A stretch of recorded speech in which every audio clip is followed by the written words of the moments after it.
And good health, as the crisis in Flint has unfolded, we've seen the impact exposure to lead that can have on children and their parents as well. But the city of Detroit has been tackling this issue for some time, as Dr. Frank McGeorge shows us tonight. Lead has been in our environment for ages, but the amount of harm it does, even at low levels to the developing brain, has only gained more attention in recent years, and that's driven Detroit to be very proactive. Dr. Jonae Caldoun is the executive director of the City of Detroit Health Department. She notes the city has made important progress over years.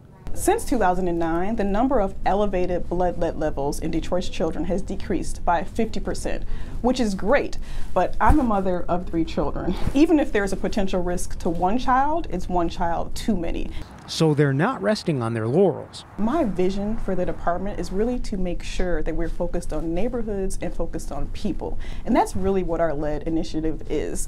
Lead Safe Detroit is an initiative that really provides that early education, the support services, and the outreach so that we can protect children from lead exposures. The first thing that everyone needs to know, if you have a child under the age of 6, your child needs to be tested.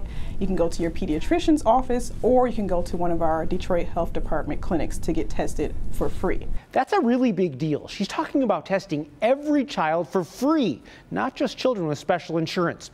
Right now, only about 1/3 of children in Detroit have been tested, and there's more.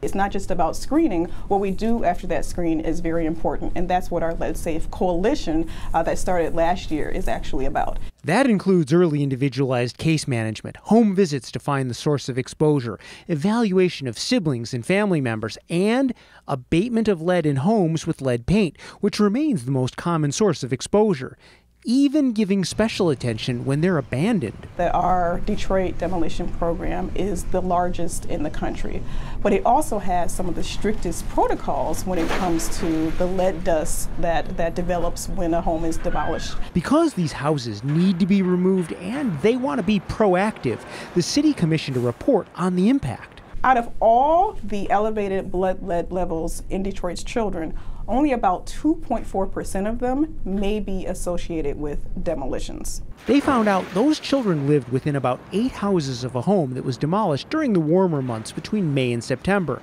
and that brought action. Because of that study, we are now implementing immediately certain provisions so that we can protect the city's children. Now finally, I have to address the water. The city's water has been extensively tested and is completely safe. In fact, you'll recall part of the correction in Flint was to switch to Detroit water. Now for more information on the Detroit Lead Safe Coalition and available resources, go to the health page of our website. Click on Detroit.com.